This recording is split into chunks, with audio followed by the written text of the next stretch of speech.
it ironic that on this Tucson Tuesday, Robyn, I'm wearing all Coyotes? You're Locked On Coyotes, your daily podcast on the Arizona Coyotes, part of the Locked On Podcast Network, your team every day.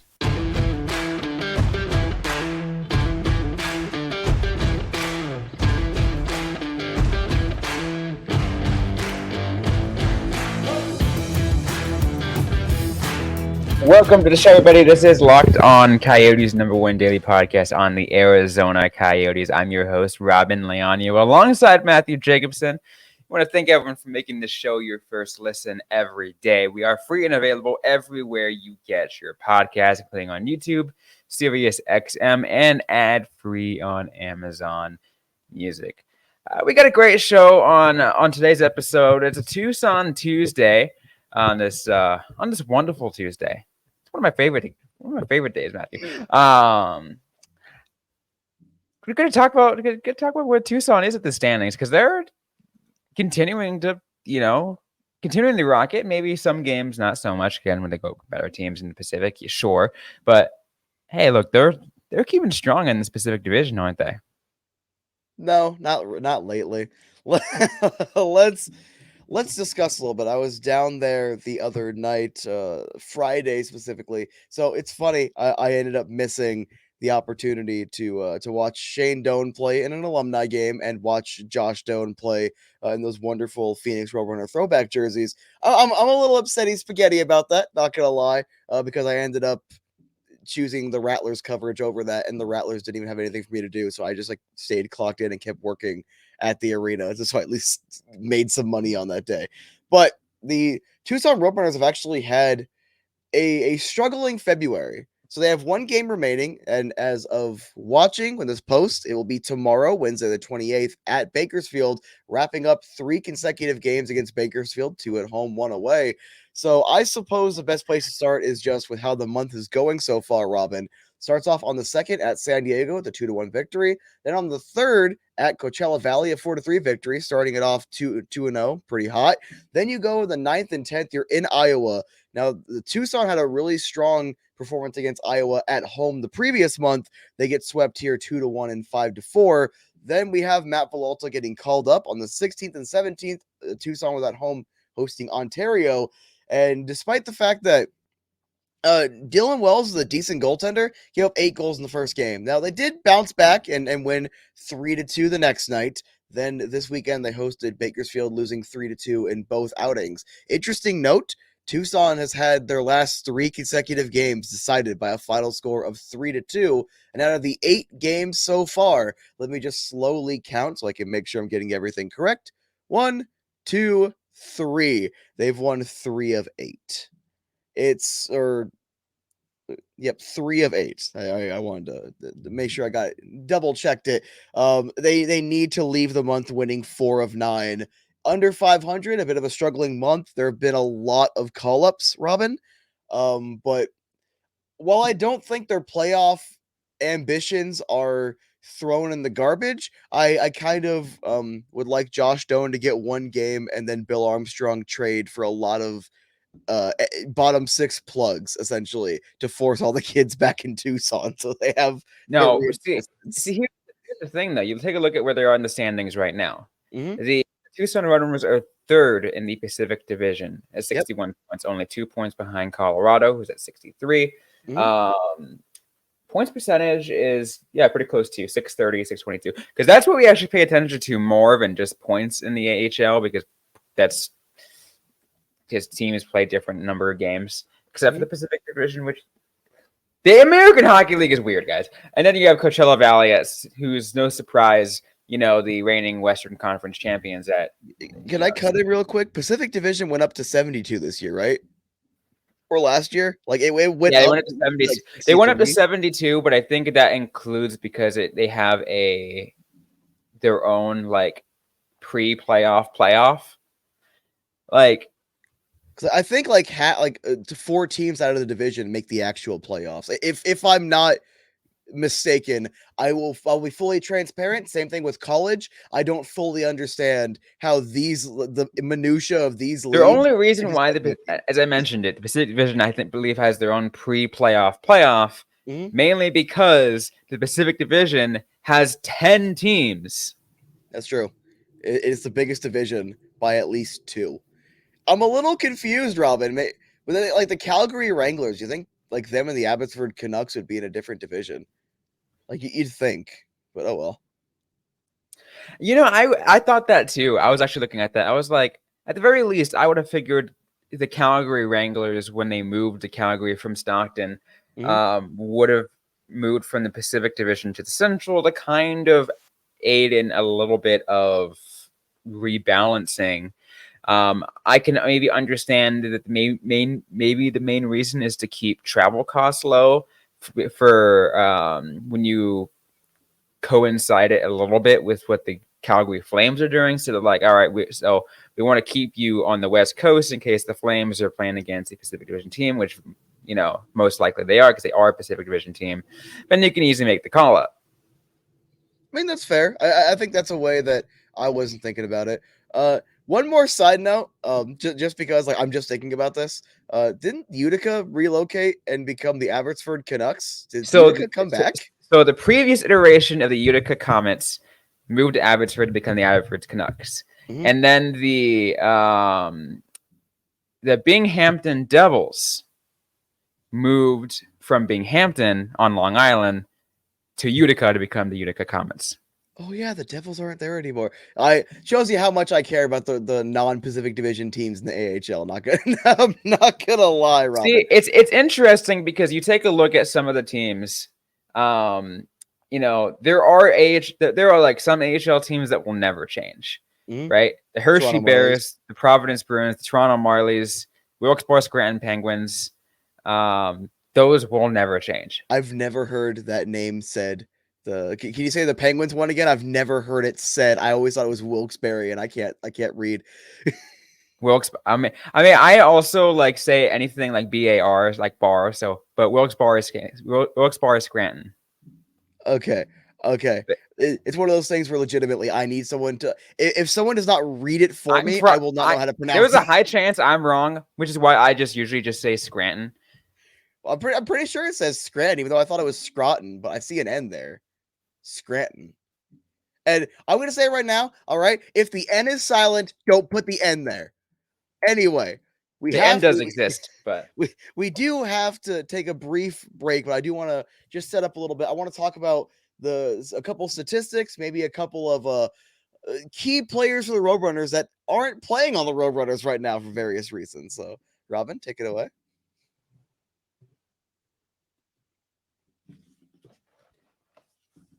and today's episode is brought to you by Sleeper.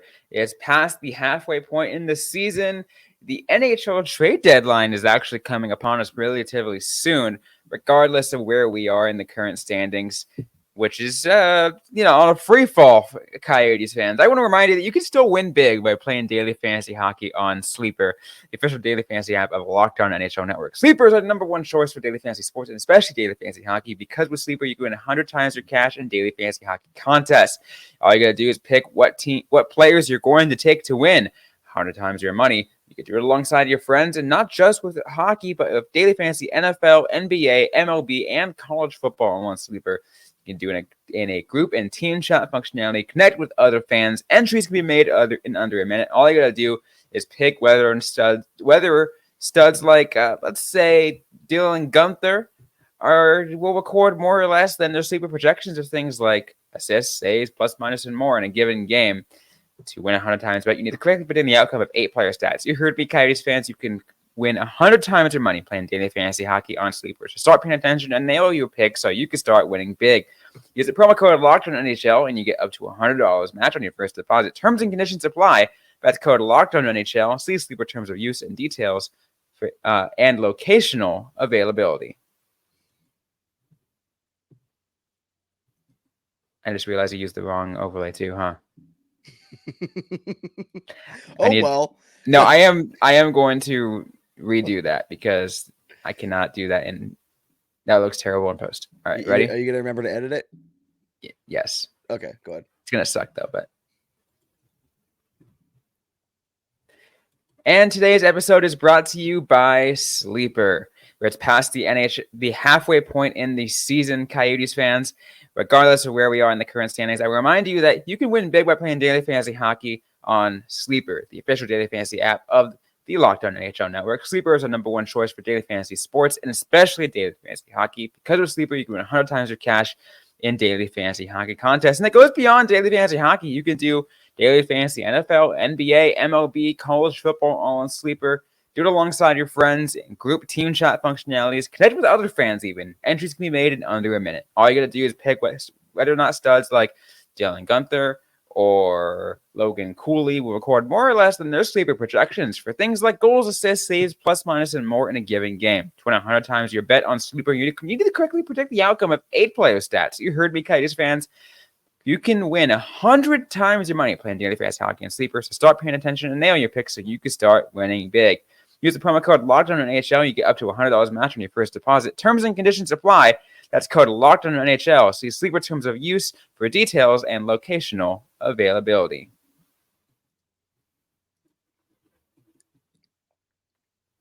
Let's get back to this episode of Locked On Coyotes, Matthew.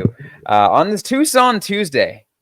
Can I just say that I like how casual the Tucson Tuesday episodes feel? I always feel nice to relax when we get to talk about Tucson. And I'm also always grateful when I get to go down there and cover the team. But Robyn, this team right now, despite still having a lot of heart and despite definitely still working hard, it feels like they're missing something. And let's just briefly talk about some of the top scoring talent on this team. So, number one, the rookie, Joshua Doan, 49 games, 21 goals, 15 assists, 36 points. He's the goal scoring leader and the point leader, though he's not the assist leader. He's 3 behind Dylan Guenther. Speaking of Dylan Guenther, 29 games, 28 points, 10 goals, 18 assists. Then you have John Leonard with 24 points, 10 of those being goals. Aku Ratu having a decent season, a little under the radar, 24 points in 35 games. Soderstrom, 24 points in 45 games. Couple cold stretches for him, but I think Victor, minus the cold start, has been mostly pretty good. Jan Yannick, 22 points in 36 games. I want to know what Yannick's future is with the franchise, because maybe if you can move on from him for someone that might go down to Tucson and be here a little bit longer, maybe that can you can benefit the team a little bit there, but that's just me throwing something out there. Pagansky, 22 points in 41 games. Nate Smith, 20 points in 38 games. Justin Kirkland, 20 points in 27 games. Been very consistent when he's down there. And Milos Kellerman, 19 points in 34 games. Cameron Hebig's also tied with him in 38 games. And then one more, Maximilian Zuba, 18 points in 49 games. Robyn, of all those players I just listed, it's weird. Only one of them is not currently on the team. That's their top, technically 11, but tied for 10th. Technically 11 players. They're only missing one. And that makes me feel a little more confused as to what is missing from this lineup, because the team effort is there. It just seems like they're not getting quite as much goal support. There definitely has been a little more pressure on Villalta. Villalta definitely very brief sample size since the call up. Didn't quite look the same the other night when I was down there after the Coyotes call up. Numbers are still decent. Not trying to say anything deeper than that. Just it looks a little different for the guy.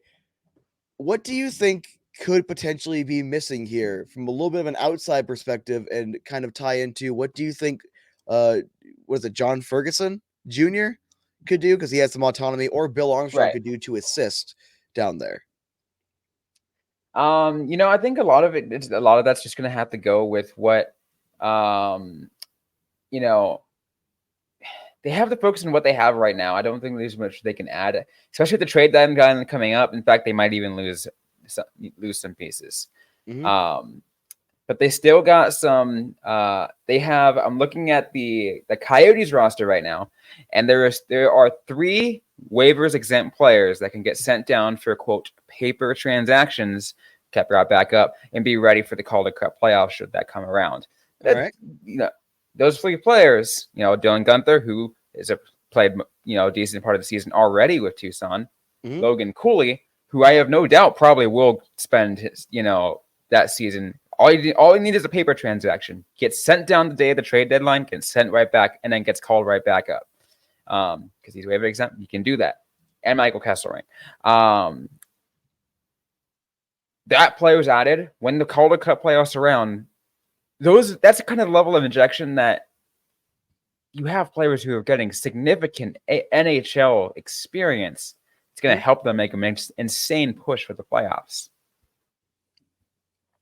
Yeah, and I know Craig Morgan. I was actually listening to that podcast while driving down to Tucson. Ironically enough, was talking about, obviously they mentioned Kesselring, they mentioned Gunther. I do imagine both of those players will be sent down. I definitely going to be curious what assets Bill is going to move on from, and let's just use Dumba and Zucker as just a couple of examples. Let's say that both those players get dealt at the deadline. Probably decent likelihood for those. So, would you also want someone back so that way you can avoid taking more from Tucson down the stretch? Because 12-game losing streak as of recording, and honestly, I'm kind of on board for slacking for Macklin. Robyn coined that term for us, coined that hashtag. But while I'm on board for that, that also means I'm totally cool with the Coyotes not winning another game the rest of the season. So what do you think? Like, do you think there might be a little bit of, hey, we also want maybe like a slightly lesser draft pick so you still have that future, but also a hockey trade so that way you can have someone to replace in the Coyotes lineup and keep Tucson as strong as you can, because losing Gunther, losing Kesselring for as long as they've lost Kesselring, losing a couple other players, even Sanford was, decently productive down there for the very brief time he was down there. When you lose as much depth, we're pushing a little bit. So like, you get what do you get what I'm trying to throw down? I've been having terrible brain fog the last week. I mean, I get it. I think there's definitely something to be said of what the Coyotes are going to be doing come the trade deadline. We know they're going to be sellers, but I think you make a good point. Is, are they still going to try to add some players to so Tucson doesn't lose too much? In fact, I actually think might even go a step further. It might say like get a couple players who they could potentially not just add to the Coyotes roster, but like I said, players who are waivers exempt, who can easily be downgraded with paper transactions and get sent as those extra players to be able to make an insane push. Players, these quadruple A players, these waivers exempt quadruple A players, they make a significant difference. It's what made a significant difference for the Tucson Roadrunners my first year covering them, when they made the Calder Cup playoffs, when they won the Western Conference regular season, when they freaking went, easily, I believe, swept it might have been a sweep, I can't remember, the San Jose Barracuda in the first round before eventually getting knocked out by Texas in the next round. If they're smart about it, the players they add, Tucson will be fine. As long as they make sure to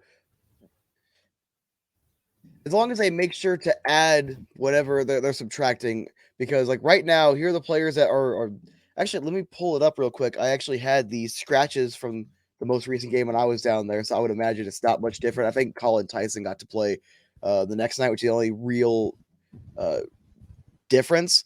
But with how they're getting healthier and a couple extra players back, Peter Liaboratori, who's a defenseman, Travis Barron, who's a hybrid, usually plays forward. Travis Barron's a forward. Hunter Drew, he's the hybrid. Colin Tyson and Montana Onyebuchi. So you have a couple of defensemen in Liaboratori and Onyebuchi, as well as a hybrid in Hunter Drew. And of course, you have Barron and Tyson.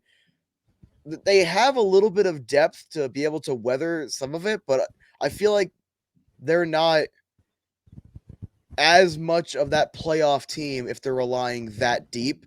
I would like another addition or two if they can. Like, possibly if they could, let's say, if the Coyotes traded Onyebuchi, or Tucson traded Drew, or some sort of smaller move to get something back that might upgrade them a little bit, I would be interested in that, because this team definitely at different points of the year, a little more consistently, looked like it had the stuff. This team looked different.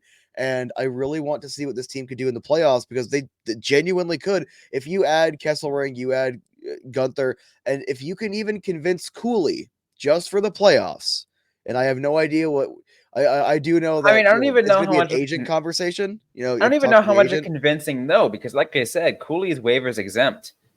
He is So for his waivers exempt, contract, he can but easily he's just get also like sent. a superstar level prospect. So it's like, well, I'm not in the room and I'm not trying Let's to say that I've heard but anything because I let's haven't. It's let's just, remember this though. In mhm. the very first season, the same thing can be said of what went down. I guess it's a very different because this player had superstar expectations, but never even put that that level on. And is Shane Wright over in Seattle.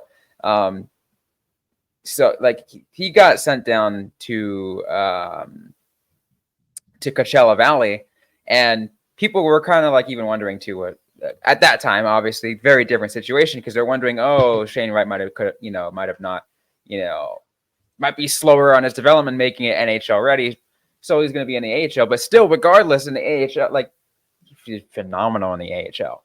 Like I feel like at this point we're past that, right? Especially this.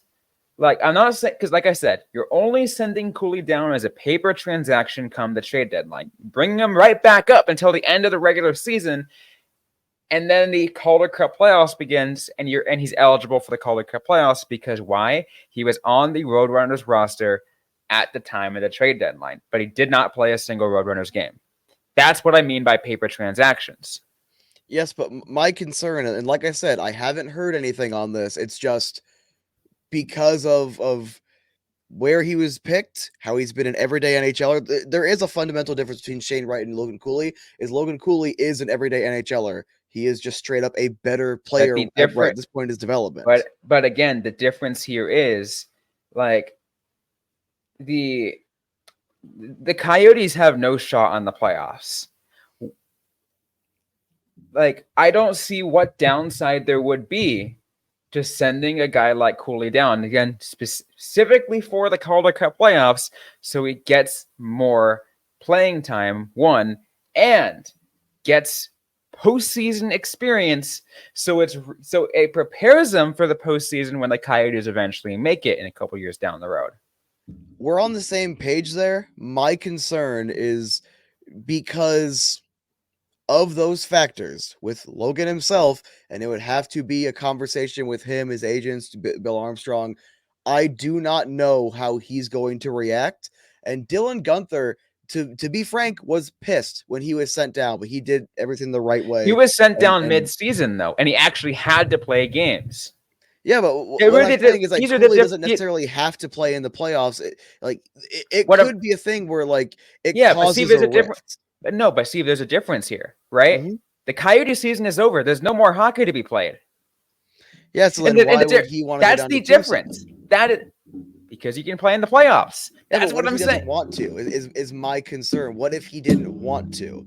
Because again, I'm not saying he is this way, but there are players that, oh, I'm not an American League player. Like there are players that are like that. And while I don't get that vibe from Logan, I also do not know him, nor am I in the conversations Speaking of behind the scenes there. hypothetical like that isn't going to be doing anything because I that doesn't accomplish anything because like if one for the most part at a like yeah sure he is superstar so he gets some say mhm. but in all like realness here, contract wise, he really doesn't.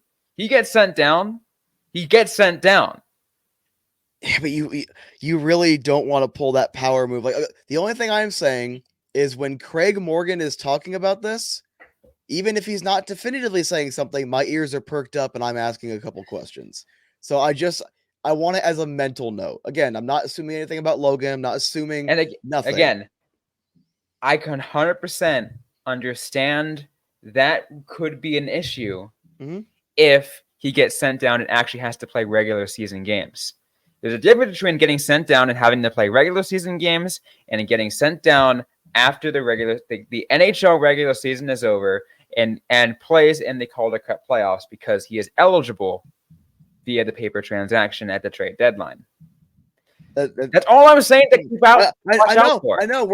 We are on the same page there. I also just want to note the Coyote season ends April 17th.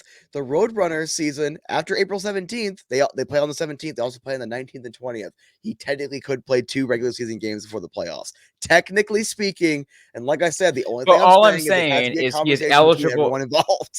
All I'm saying is because of the paper transactions, he's eligible for the Calder Cup, regardless of if he plays any regular season games.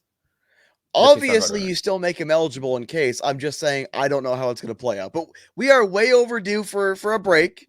Let's take a break, and we'll have a couple of closing thoughts on Tucson. You got a bigger second act. And today's episode is brought to you by Camino Consulting.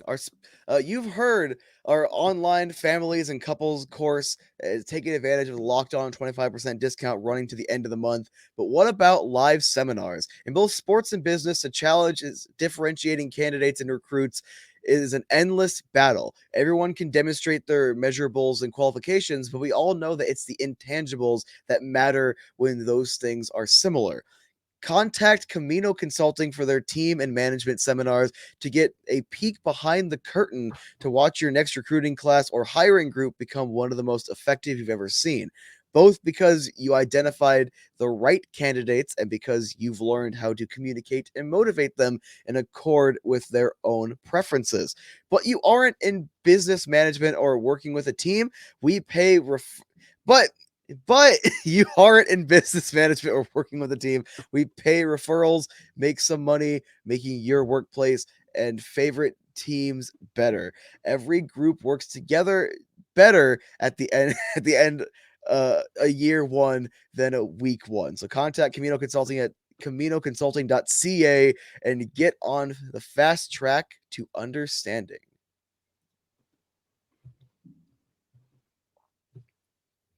Don't look at me like that, Robyn. Robyn. I will look at you however I want. No. Anyway, we got.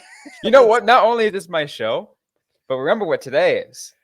I can do whatever I want. Well, guess what? We're recording it the day before, so it ain't yet. No, old lady. I don't care. It ain't yet, old lady. No. Ain't yet. No.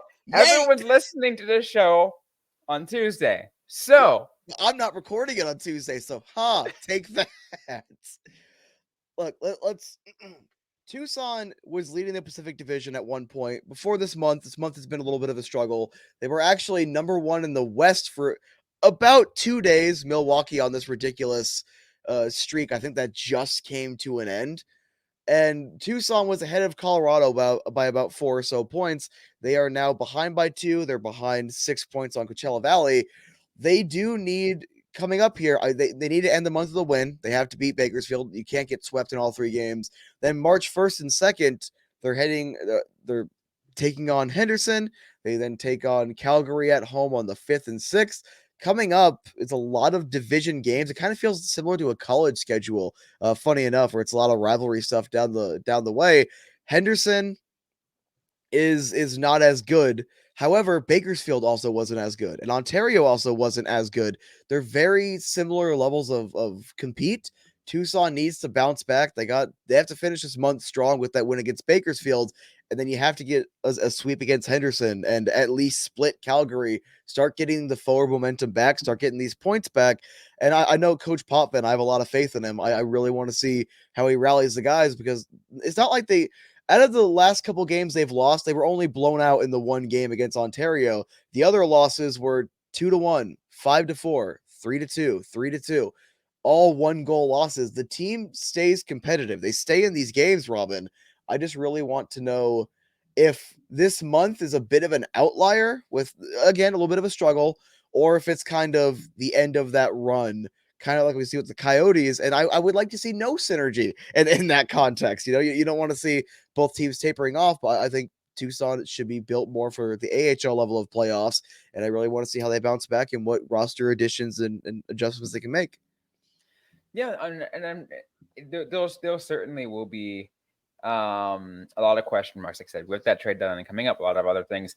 I think there's reason to be confident for the Roadrunners. especially since they've held it as, they've held above as long as they have. A lot of it, a lot of bit has changed in the last couple of months, especially because Gunther is up. It makes a difference. It does. It makes a decent amount of difference. It really does. And it's shown. So I think they'll definitely be fine, but like I said, they can't just fall off. The Roadrunners have had a history. I think a few years ago they had a season in which they were really good, and then they lost a bunch of games down the stretch, and lost in the final game that essentially kicked them out of the playoff spot. Like, that happened before. We don't want to see that happen again. Mm-hmm.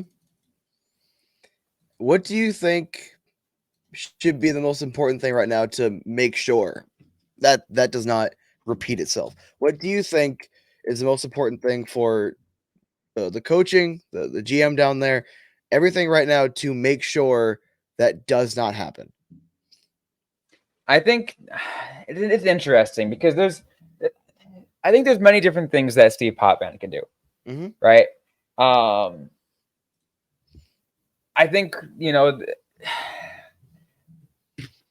you can't do much of reminding people because, again, it's a completely different team than the last one. So you can't use that as a reminder and be like, hey, look, remember how embarrassing that was? You can't do that. So you have to go down the reminder route of, hey, let's take a look at earlier this season. Heck, like, mid-season, let's say like November, December, we were kicking ass. We were among the best teams, not in just the West, but among the best teams in the American Hockey League. Let's show them that we can still be that team. And it maybe goes beyond Potvin. Maybe it goes to whoever, to the leadership group, the captains of the team. They got to get in that locker room. If there's any sense of doubt, any sense of slowing down, they're the ones that I got to pick it back up. Talk to the guys in the locker room. I think that's an interesting way to think about it. I think I feel like Steve Potvin would, just a couple times I've got to a couple times I've gotten He's a very the quiet opportunity dude. to talk with him. I feel like his mindset would be something similar to essentially you just got to go out there and work. I feel like the mindset is just going to be something similar to keep it very simple, go out there, work. And see, here's the interesting thing is Potvin was a part of that team. He was an assistant coach at the time. But he was a part of that team. Potvin's been a part of the team since year one, I believe, either year one or year two. He's been there for a while. I think it was year two, because I don't think he was an assistant coach under Mark Lamb, but he was an assistant coach under Mike Van Ryn. This is very interesting, Robyn. This is very interesting indeed. Do you want to hear a little fun factoid that I'm going to have to exploit at some point? All right, let's hear it. Steve Potvin was an Arizona Sundog. I think I heard about that one. Yeah, I heard about that. Fun little factoid. Anyway, his first official year with the Roadrunners was 2017-18, the year before I started following them. He was an assistant coach. He was the head coach in 2020, 2021. Then he's the associate coach again. I think that was the COVID year, so Jay Verity was on like the practice squad for the Coyotes. And then he's been the head coach the last couple of years. And they made, so far as he's been a head coach, I'm pretty sure they made the playoffs in 2 out of those 3 years. I will fact check that while you give me some closing thoughts. No, you're right. And I think, the fact that he's been there, I think that the fact that Potvin has been there for as long as he has, to me, it just says that he's seen it all. He knows what the Roadrunners, each and every Roadrunners team, and what they are capable of. And so I have a lot of trust in them. A few years ago, when he first got that, when as he mentioned it, that year when Verity was up and Potvin had to take the helm, I was skeptical on how he'd do, because I, again, never seen him play, never seen him coach before, and the first few games were very, very poor. So I was like, I don't know how I feel about it, but he's proven me wrong. He's proven that throughout all those years, he's been a part of so many good Roadrunners teams. So many bad ones too, of course, because he's been a part of almost all of them. But the fact that he's been part of a lot of good ones definitely says something. Technically, because of how the Pacific Division playoffs work, they did make the playoffs in 2021. If I'm reading this correctly, technically. So there you go. There's the fact check. Yeah. Because it wasn't the Calder Cup playoffs, though. It was the Pacific Division playoffs. It was the Pacific Division playoffs play-in round, but it was the best 2 out of 3, and it wasn't even knocked them off. It wasn't even a play-in round, really, because the Pacific Division was the only division that had a playoff. There was no Calder Cup playoffs that year. It was very weird. I don't know why they did a playoff, but oh well. Technically, he made the playoffs in 2 out of 3 seasons so far. Technically, something I just realized. I was about to ask this question, but as I was looking at everything up, I did something myself. There have been 2 coaches. Like the head coaches have been like close to like a revolving door. You had Mark Lamb, Mike Van Ryn, Jay Verde, Steve Potvin. But Potvin has been around as long as he has, as we mentioned. The assistant coach for the Roadrunners, he's been around for just as long, I think even longer. Nope, just as long as Potvin. John Slaney. I was wondering, like, I was about to ask you, if you heard whether or not Slaney is still at the team. So I looked it up and I'm like, oh my God, he still is. So Potvin and Slaney have seen it all. Definitely sounds like it. I think that it's gonna be a very interesting last stretch of the season, Robin. I think it's gonna be a very interesting last stretch of the season, and I'm gonna have an excuse to fire up the whiteboard behind me to talk some Tucson Roadrunners down the line. But that is for another day. It reminds me of when I'm able to do the Calder countdowns on 5 for Howling. I used to do those all the time. Really? Oh yeah, I used to do it all the time, every month or so, maybe, and it started ramping up to every week as the Roadrunners got closer and closer to making the Calder Cup playoffs. So Calder countdown always made it sound good. So we're getting ready for a Calder countdown on a Tucson Tuesday. You know what? I like it. I also enjoy the fact that we get to do more Tucson Tuesdays. I also like the fact that we got a little more meat on the bone for this episode that really gives some Tucson fans a little more love. I might be a Sun Devil, but you know. Well, I don't love the fact that you have been down to Tucson more than I have in the last year. All that's happened is I've looked at the schedule, seen what days I surprisingly wasn't working, and I was like, you know what? I'm gonna make this work. And or even days where I do work, and I just say, hey, I need to be off by 2:00 so I can shower and start heading down there. Funny enough, this Friday was the only time that I've had to drive down there of the last 3 that there weren't massive traffic problems. Also, if you see an accident on the other side of a freeway where there is a median and there are no emergency vehicles, do not watch the accident. I've got places to be. Thank you, Robin. That's also how other accidents happen. Exactly.